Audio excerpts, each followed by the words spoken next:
Greetings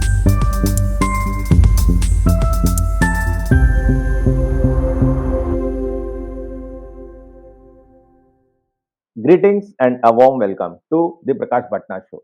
I am your host Prakash Batna, and our mission is to make sales and selling an enjoyable and seamless experience. We bring you the most brilliant minds and industry experts who have traversed the sales landscape and are now here to share their incredible journeys, success frameworks, invaluable experiences, unique perspectives, and profound learning. Join us as we dive into the world of sales, uncovering the secrets to staying ahead in the game and achieving extraordinary success. Get ready to be inspired and empowered to elevate your sales prowess to new heights. Can you actually sell without selling? $1 million question. Many of us would be thinking, is it possible? Is it not possible? And many thoughts would come across, right? Well, today we have a special guest with us who will tell us how to actually sell without selling.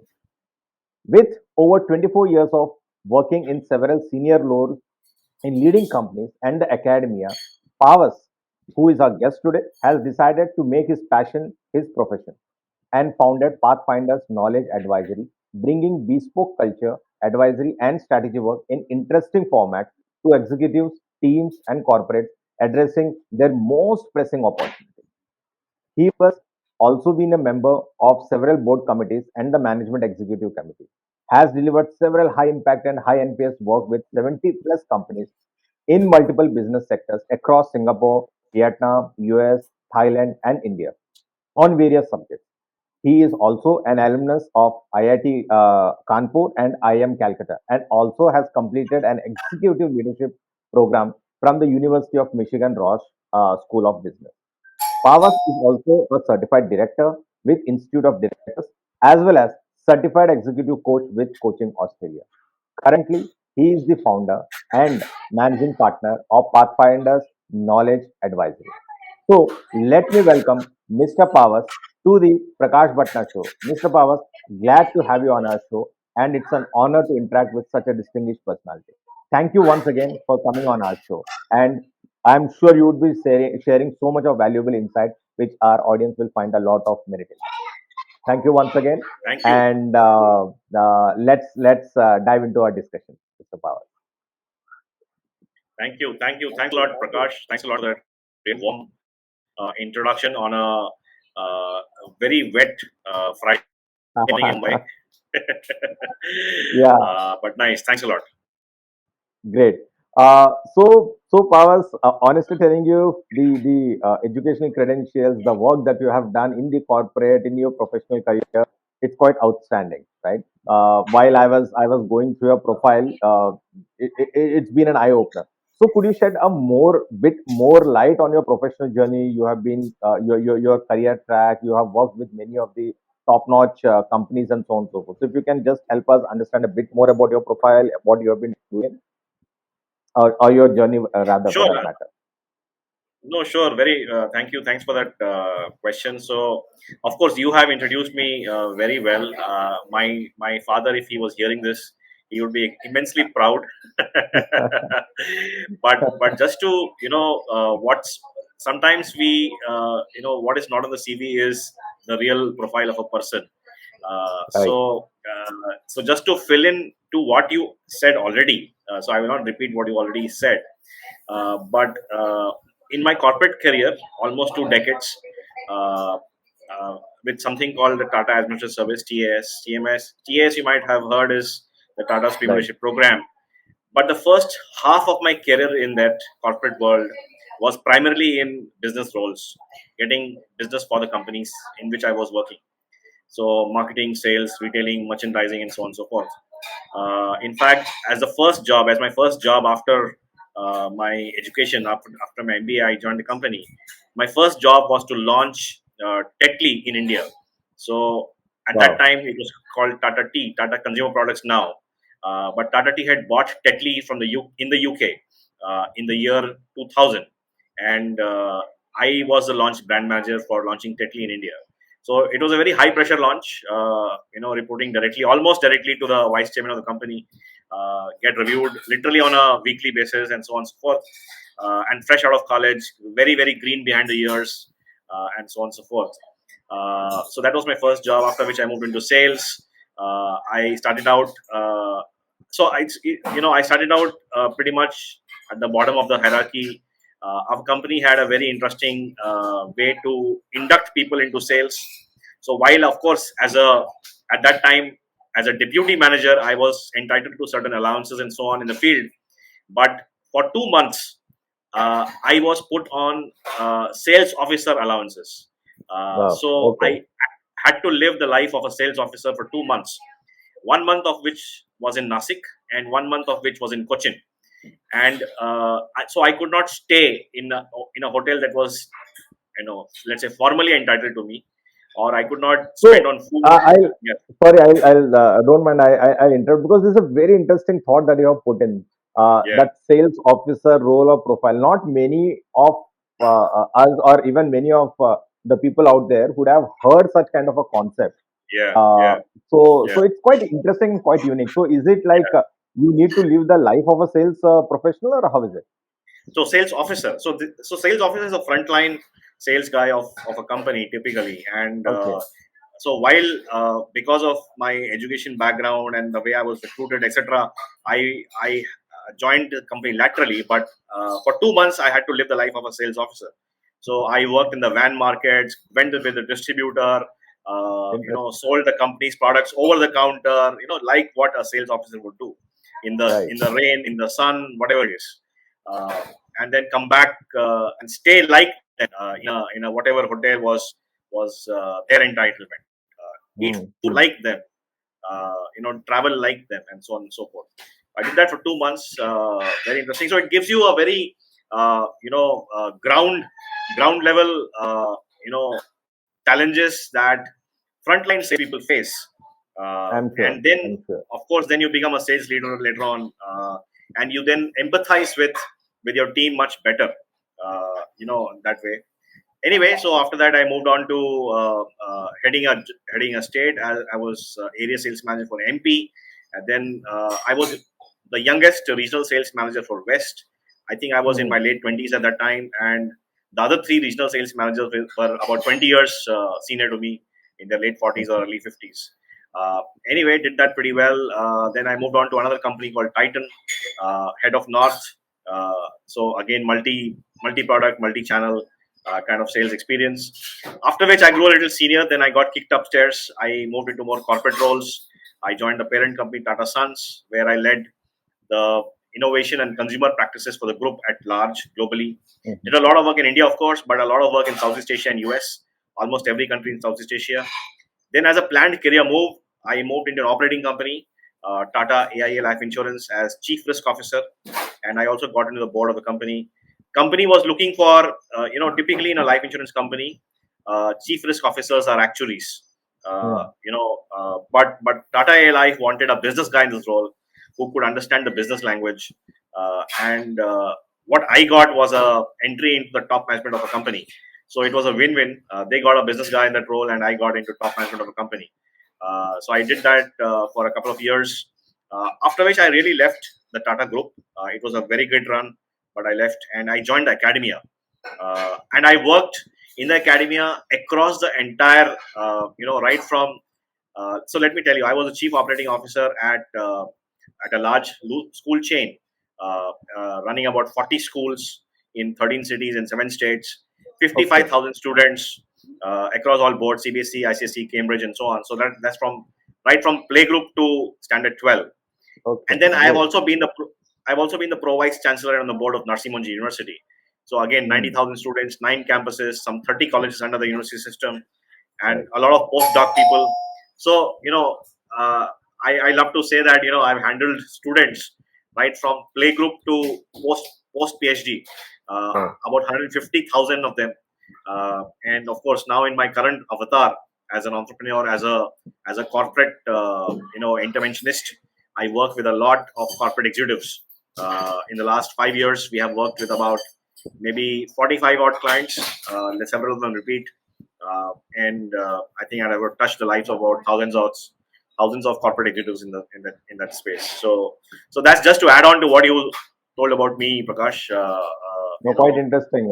Thank you so much for taking us through your journey. It's quite interesting and uh, quite interesting to know that you have handled diverse portfolios. When I say Tata at a professional level, at a junior level to a senior level, executive level, and then also across the student or education segment, right? So, how did these two different? Was it easy, difficult, manageable to manage two different spectrums, or shifting your gears from professional managing professional people, customers to the student line of the business? So, in the academia, I really did not manage students per se. That was that was not my remit. So, as the chief operating officer at the schools or as the pro vice chancellor at the university, I was charged with managing the non-academic functions of the system. Okay, okay, There would be another people who would actually look at the academic part of the whole system. mm-hmm. But of course, the student experience, the parent experience, the stakeholder experience, Right. in the university case, even recruiters experience, Uh-huh. partners experience, government experience, regulatory experience for that matter, that would all fall into me. So it's actually like working in a corporate. I mean, there's no different. So it Okay, was not difficult. To answer your question in short, it was fairly easy. okay, great. So you've been there, done that. You have a very successful run in your professional career with your stellar education credentials that you have. And with these 25 years experience under your belt, any particular reason why you thought, yeah, ab Pathfinders karna chahiye? Yeah, it just came as a natural progression, or what was the thought? Like, how did this entire story happen from a professional journey to a successful Pathfinders journey? Sure. So there's always a trigger, right? Whenever any of us does do anything, there's always a trigger. And what happened 5 years back? There was a personal inflection point in my life, because of which I thought, let me, uh, on the professional side, climb a mountain, so to say. Hmm. And I Hmm. thought, there's only one life, right? And why not also attempt entrepreneurship? I've been in the corporate world, I've been in the academia. This is something that I must try. I might fail, it's okay, but let Okay. me try it. It's a good time. I'm in the middle of my career. 5 years back, I was 42, and I had about 20 years behind me, and I had, let's say, 20 years ahead of me. So, bang in the middle of my career, it was a good time for me to take that plunge and try it out. Thankfully, as we speak today, it's worked out well. Oh, wow, great. And any particular reason Pathfinders, or when I say Pathfinders as a business entity, any particular reason why you've been in different segments of your professional career, right? From consumer durable to a FMCG product and so on and so forth. So why not any of that particular products? Why Pathfinders? Pathfinders, if I'm believe, if you can highlight more on what Pathfinders does right now at this point of time, Yeah, is it more yeah, into an yeah. advisory and consulting role? Yeah. So let me very quickly tell you about Pathfinders, what we do. So we are a bespoke culture and strategy advisory firm. It Mm-hmm. manifests in various things. It could end up as a capability building program. It could end up as a consulting engagement. It could end up as an executive coaching assignment. It could end up by just having talks in workshops or strategy meets and so on and so forth. So it manifests in various ways. But we really have three pillars on which we work on. One is we work on the most important uh, opportunities or issues for a client. And how do Mm-hmm. we ensure that? We ensure that by going top down. Thanks to my network, both alumni network as well as the corporate network, I do get access to the top of a company, and then I Mm-hmm. engage with them, and I ensure that I work on the most important things for the client. We may end up working with the middle management of the company, but the subject has to be important to the company. That's one. So that's one pillar. Second pillar is today content is freely available. Mm, It's not mm, it's not king. King content is no longer king. Thanks to right. Google, thanks to Chat GPT, and so on and so forth. So how do we ensure that we business contextualize the content? We do that by working with partners who are not very straitjacketed into one function or industry. Mm, People who have multifarious experience across industries, across functions. Basically, people like me and you, right? mm, So So we ensure through that the business context comes to the bear. That's the second mm, pillar that we on. The third pillar is our USP. We work on this content in very unique formats. So on the non-tech mm, side, we use things like music, movies, theater, dance, ah, art forms, Indian mythology, cartoons, and so on and so forth. On the tech side, we use things like artificial intelligence, mobile gaming, simulation games, and so on. The idea is that whatever content is being delivered, it has to be delivered in some very interesting and unique formats, so that the mm, content is mm, sticky and it lasts longer in a person's mind or in a company's psyche. wow. It's like a Rajnikant movie, right? On a on Yeah. a Friday evening, you do a intervention, you watch a Yeah. Rajnikant movie, and you feel like Rajnikant after that. But Yeah. uh, but Absolutely. You forget but everything. Like he's. yeah, yeah. Monday morning, you're back to being Pawas Agarwal. So Yeah. at least we wanted the Rajnikant effect to last as long as possible. Yeah. So that's what. So three things: work on important subjects. Second is business contextualized content and deliver it in unique formats. So this is what we Mm, do. Your question was why Pathfinders? Why not something else? yeah. So if I looked at my career and as a personality, I like uh, variety. Of course, going deep into each of those things as well. It's not that I'm Mm, only seeking varied experiences all the time, but I like variety, professional variety, and that's why even my career, I have done. It's very difficult to bucket me into one industry or function. Anyway, after 25 years, it's very difficult to bucket anyone anyway. yeah. And it's quite So evident in your profile also, like the kind of industries that you work for, the kind of segments that you yeah, work for, and the kind of companies that you work for. It shows that it's always yeah. been different. Yeah. So I think this was the space that really struck with me, which will allow me to get that variety of professional experiences as well Mm, as go deep. So when I'm doing a consulting engagement with a payments bank, I'm going deep into the payments bank industry and whatever working with the client. mm, But that is, let's say, I'm working on that in the morning of the day. In the afternoon of the day, I may be working with a metals company on something else in distribution. Let's say, so in the same day, I'm getting varied professional experiences. But mm. because my consulting engagements are long term, some of them last 6 months, 1 year, and so on, I go deep as well. So this is the only space which allows me to do what I would like to do. That is professional as well as go deep. Uh, Having said all that, my personal mission is to really create impact at scale. I always like to believe that I exist professionally in this world to create impact at scale, and this platform allows me to do that in one sense, and Great. that's why Pathfinders, Prakash. Great, great. So quite a transformation, quite a transition, I must say, from your professional journey to your entrepreneurial journey. And I wish you all the best. But continuing our discussion further, today we will be discussing about a very interesting topic, which I personally believe, if you can do this, then nothing like it. You never have to do the selling part of it, but Hmm. very few get it right. Very few get it right, even after years and years of experience, right?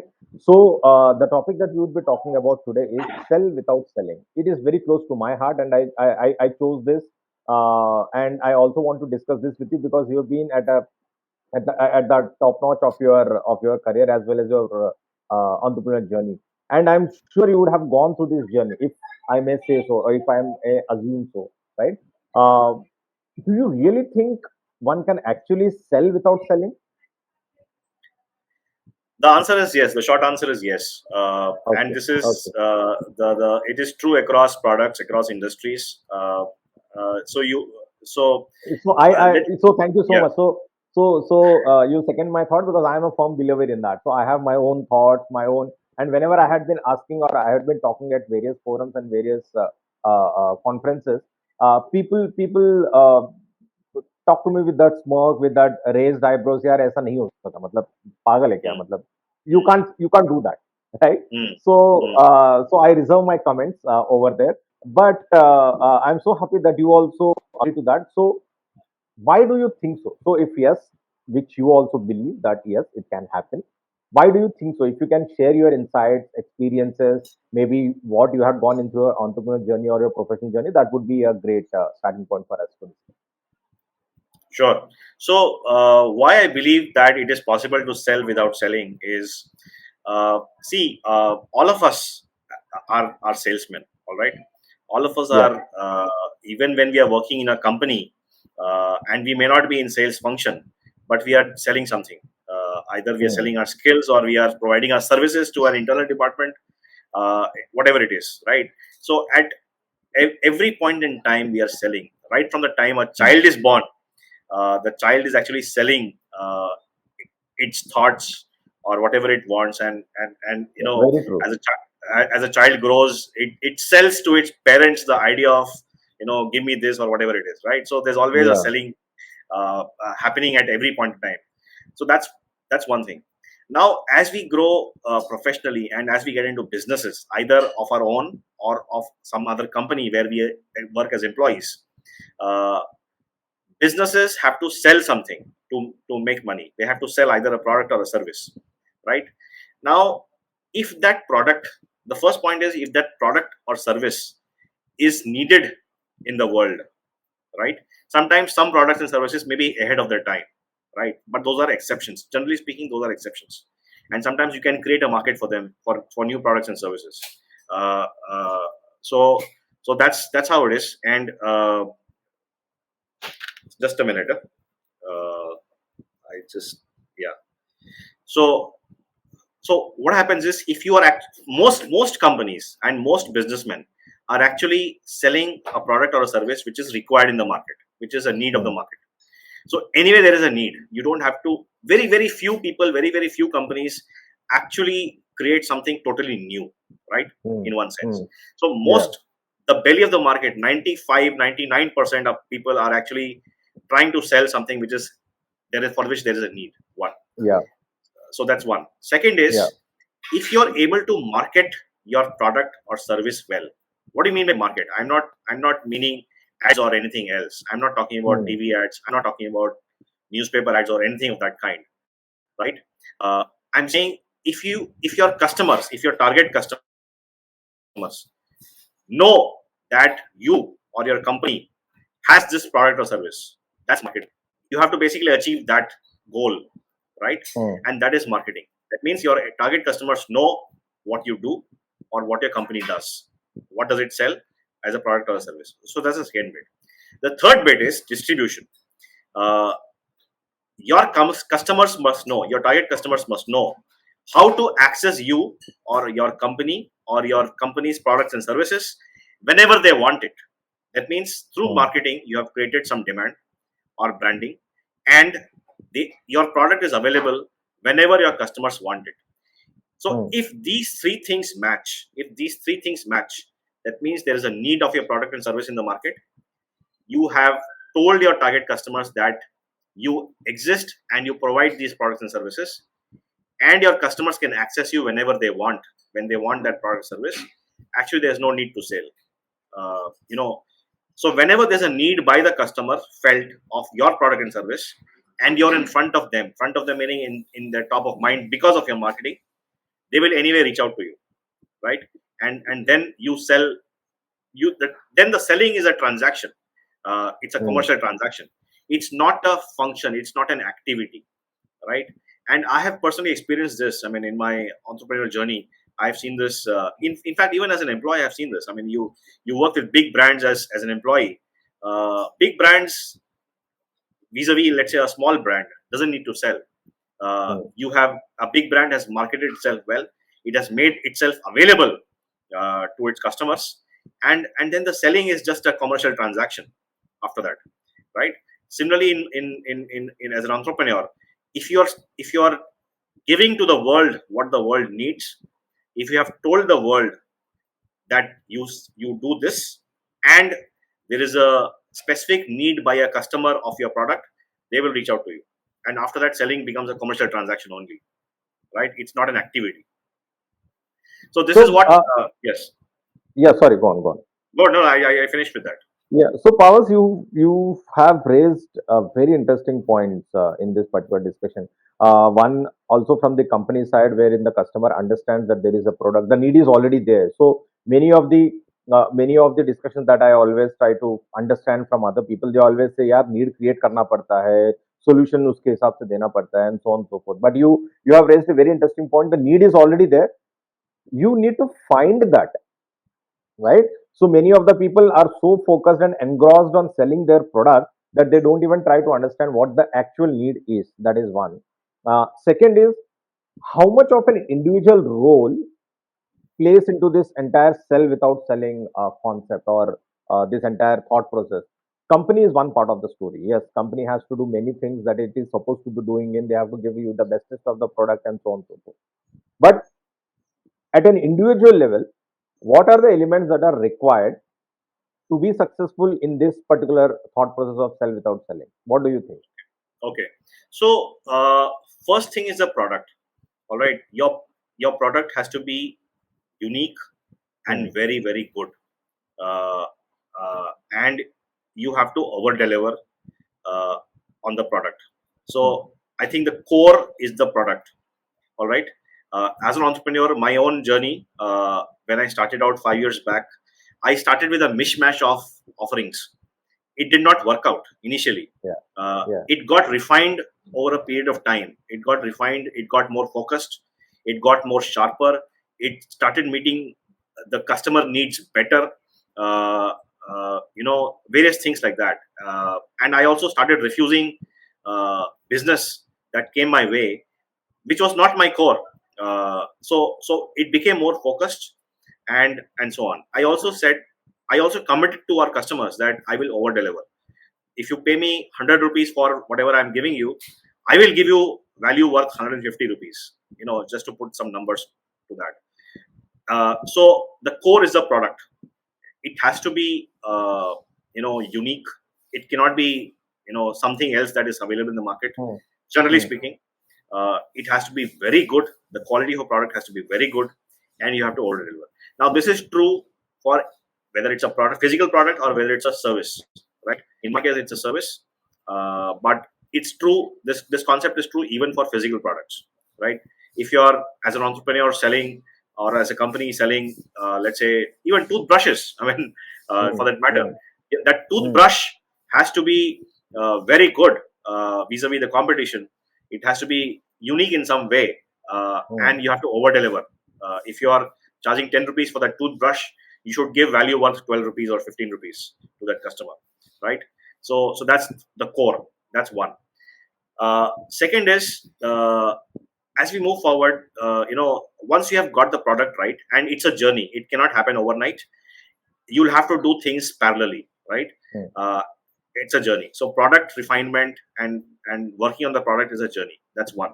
Second is, once you have broadly got it right, you'll feel, your customers will tell you not so many words, but you will get the feelers that now you have got the product right. Okay, it meets my needs, it exceeds my expectations, and so on and so forth, right? Hmm. Your Hmm. customers will tell you in some way, right? You will start getting more business and so on and so forth. You will get repeat customers a lot. So that's the indication of the thing that your product is now perfect, or not near perfect. It's right. Of course, you should keep refining it. After which, It does the work that it is supposed to be doing it, yeah, it's and over it delivers delivering, more than that. Yeah. Yeah. More right? than that. Yeah. After which, you have to just focus on marketing it. Marketing it meaning your customers, your target customers must know that this person or this company has this product.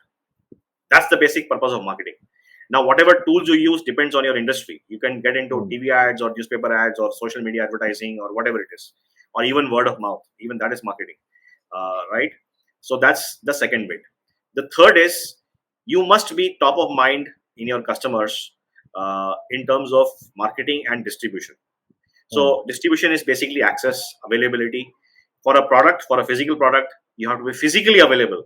So if a customer needs a toothbrush, that toothbrush has to be physically available in a outlet near that customer's house. Of course, Hmm. today there's online delivery at home, but I'm just saying that it has to be available. The customer must have access to it whenever they want it. right?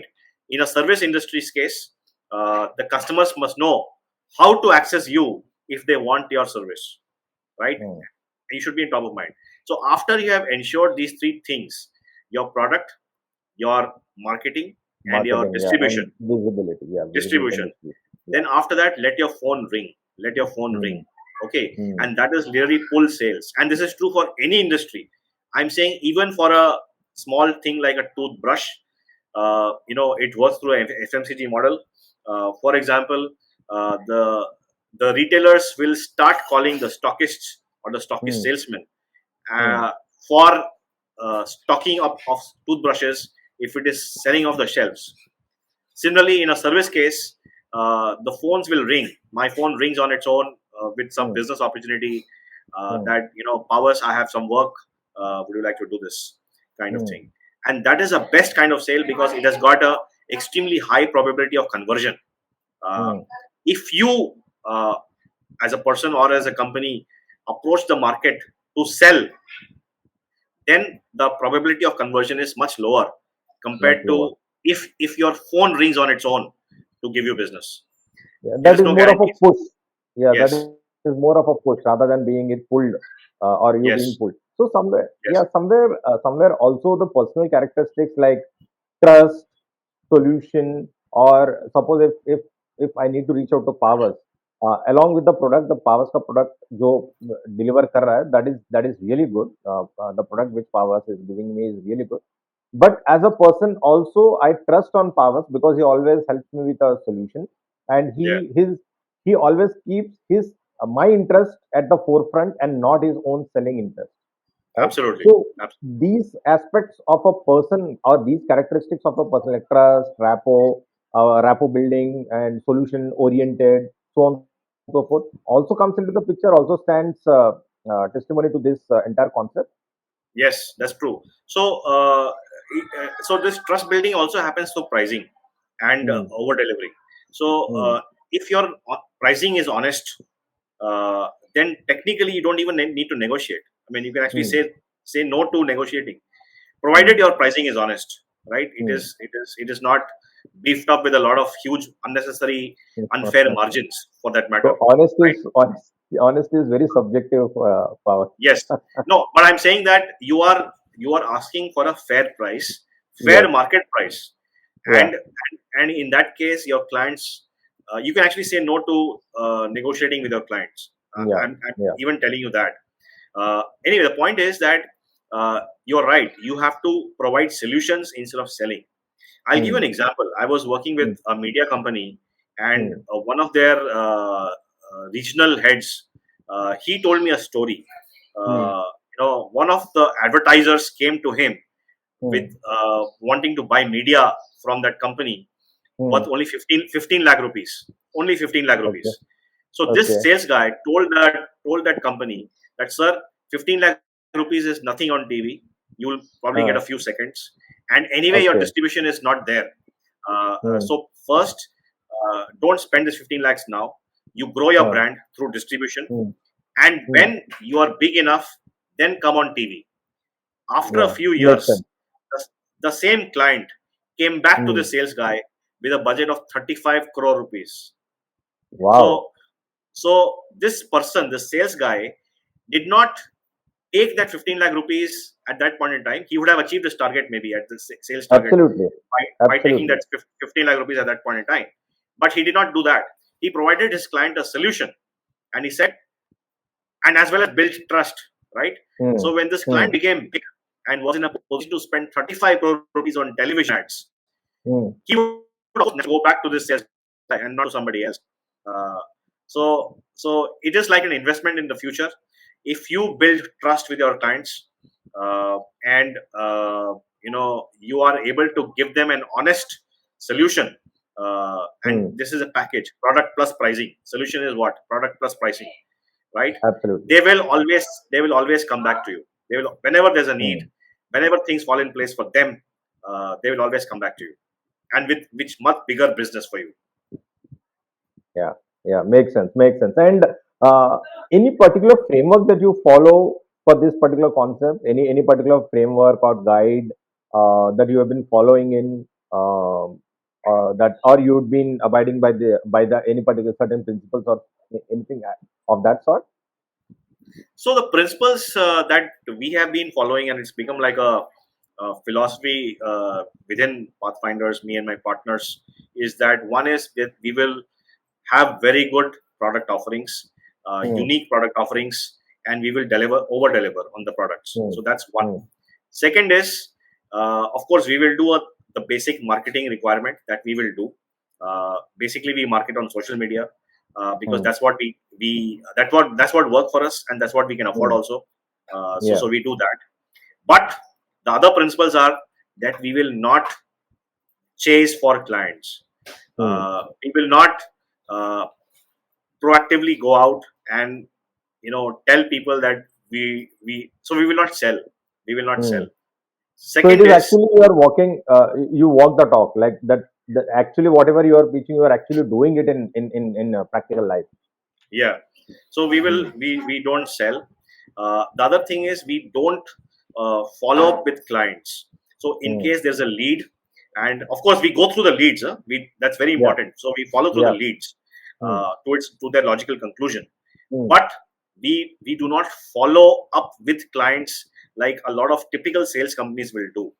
Hmm. Right? We give whatever the client wants to help convert the business, but we will not do maniacal follow-ups. Hmm. So that we don't do. We do very Hmm. subtle messaging, but that's it. We don't do Hmm. maniacal follow-ups. Hmm. Third thing is we are very honest on our pricing, and therefore Hmm. we don't negotiate. So Hmm. whatever pricing we offer as a first instance is what we go with. And sometimes clients will come back and say, for the ticking a box, they want to negotiate and so on and so forth. Hmm. But then Hmm. we just tell them that this doesn't work for us, and anyway our pricing is pretty honest. So Hmm. they understand that and they respect that. And finally, Hmm. it's about over delivery. So most of our business is repeat, and because of the first few things, also, we continue to engage with potential new clients every week, maybe one or two of them every week in depth. So Right. these are some principles that we follow, Prakash, to ensure that we are able to sell our business without selling as an activity. Yeah. Yeah. Yeah. And so we have gone through the discussions wherein you've been mentioning about product, pricing, trust, rapport, and marketing visibility. जो दिखता है वो बिकता है types in terms of in the right sense, right? Yeah. So apart from this, you and I'm sure this thought process of yours in terms of sell without selling would have not come overnight. अच्छा चलो आज से मैं ये शुरू कर देता हूँ मैं, right? It would have come over a period of time, over your experiences, some hard, some soft, some from other people, some from your own learnings and so on and so forth. So if I have to ask you your three key learnings, how would you what would you say on those? What would be those three key learnings apart from whatever you have mentioned? I think my the three key learnings are broadly same. I mean, in the sense, there's nothing very different from what I just told you. So one is Hmm. extreme focus on product, ensuring that it Hmm. is unique and Hmm. very good, and it over delivers. That is one. Second is create a pull in the market for your product or service instead of pushing for it. And third is, once you get a business, or even in the process of getting the business, follow through the lead and over deliver on your product. I think if you do these couple of things, of course, keep your product or service top of mind with your customers through marketing, relevant marketing. Hmm. If you do these three four things, I think one can sell without selling. We have been doing it, and we have been fairly successful at it. So I think everyone can emulate this and actually save a lot of heartburn that happens because of selling as an activity. Yeah. So I would like to slightly digress and ask a contradicting question. So maybe uh, you have seen this journey. You have successfully been doing this, and to a great extent, I am also doing this because I am also in the similar domain of consulting, training, and so on and so forth. So clients reach out to me because I have developed the trust and rapport, and I have always over delivered. Uh, But why many of the organizations, that is one part of the story, and two, why many of the individuals also are not able to do this in spite of they having very good product, they having a very good content, they having a very good unique proposition, but still they are not able to sell without selling. They still follow the same process. मुझे leads आने चाहिए. I need to rigorously follow up with them. I need to drop my price. I need to negotiate hard and so on and so forth. So why? So it's slightly different perspective I'm trying to take in. Why Yeah, do you yeah. think not many organizations or people or sales professionals are successful in this concept or in this thought process? I think it is about the pressure that is created in the Hmm. companies. Uh, Many large companies, and see, consulting firms range from small to the large, Hmm. and if you talk about the big fours or the MBBs of the world, they have to, the partner over there has to deliver a certain balance sheet, so to say, or a profit and loss statement every quarter or whatever it is, right? So I think that pressure, because of the pressure of delivering a certain number, because Hmm. of external stakeholder, companies then and individuals then fall into this trap of trying to sell with selling. They But if one is able to sustain uh, the very core philosophies of having very good product and creating a certain demand in the market and over delivering on that delivery, I think it's about just sustaining that virtual cycle, in one sense, virtuous cycle. Hmm. Even people over there don't really need to get into very hard burnish vicious cycle of trying to sell. See, selling in a certain industry also puts people off. Some Hmm. products are not sold; they are bought. Bought. Uh, Yep. Consulting is not sold; it is bought. Bought. Life I agree. insurance is not sold; it is bought. Yeah. So it's about product. It's about marketing. It is about distribution, and it is about over delivery.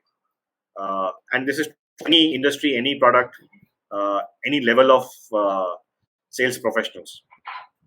Right. And uh, I really wish to see many of the organizations adapting and adopting to this particular thought process, because of late, in the last 5-10 years, the startup culture, you also know, has gone to an extraordinary heights in India.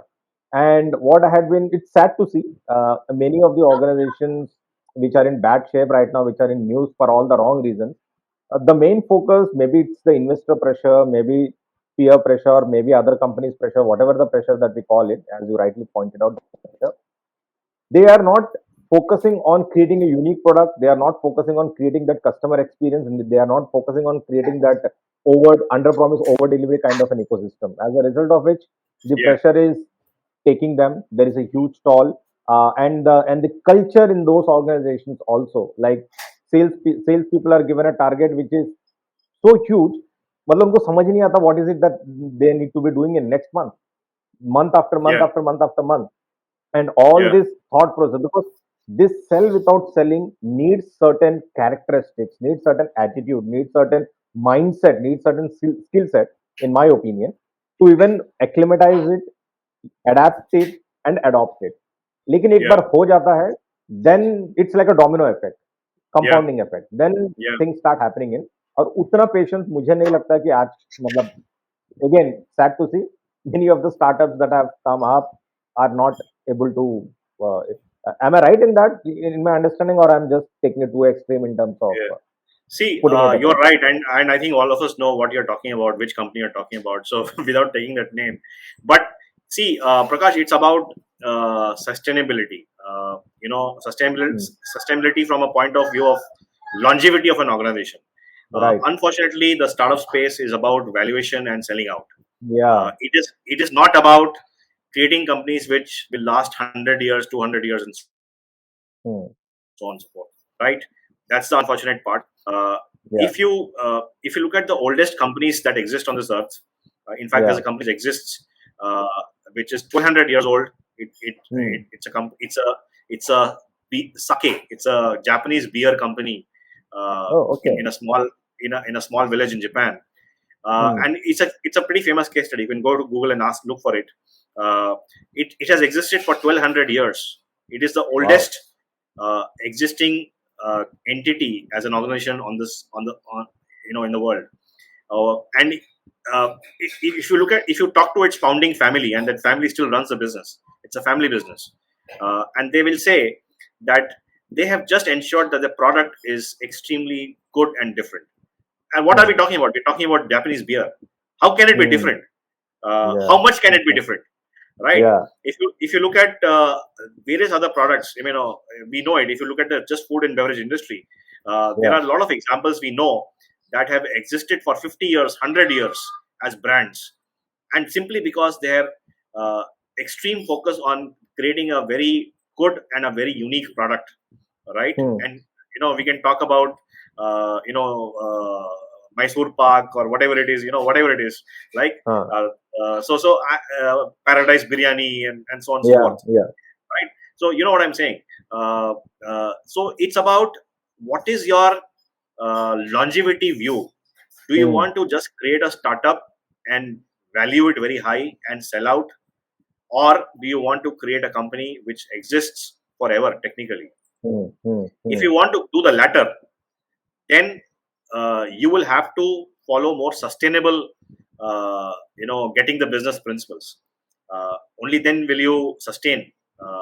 If you follow more, let me say, guerrilla sales techniques, then it's a matter of time.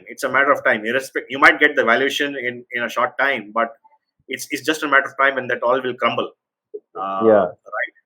And we know what we're talking about, which company we're talking about. Yeah. So, so Pawas, thank you so much, and it's been nice talking to you. I wish I don't mind continuing it for the next couple of hours also, because it's been quite an interesting discussion with you, and feel like keep talking on this particular concept over and over again. But your closing comments and any particular advice or suggestion to our audience who would be listening this. No, I think we have covered all of the content that I wanted to share, and I think it's also about giving back to your network without any any expectation in return.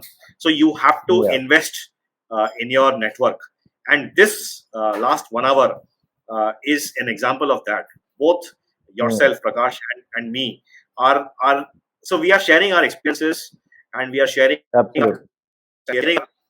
hacks or tips, as you call it, with the network, and it is free of cost, right? I mean, we're not getting any monetary value out of this, right?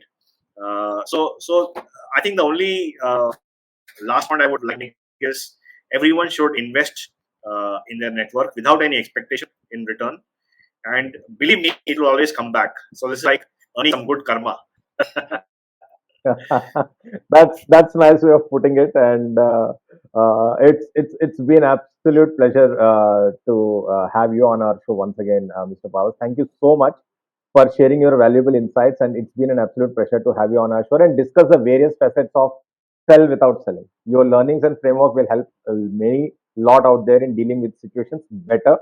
And I'm sure after listening to this, even if few of them adopt to this thought process, the success is not far from them. So that's it for today. Do keep listening to the Prakash Batna Show, as every week we come up with an expert to share their views, experiences, and thought process. Lastly, let me know what you think, and I greatly appreciate it. Myself, Prakash Batna, reminding you again, selling is easy when you know how. Take care. Follow High Sales on social media, and do visit our website for free resources, www.highsales.in. Thank you once again, Pawas. Thank you for coming on our show. Thank you. Thanks a lot.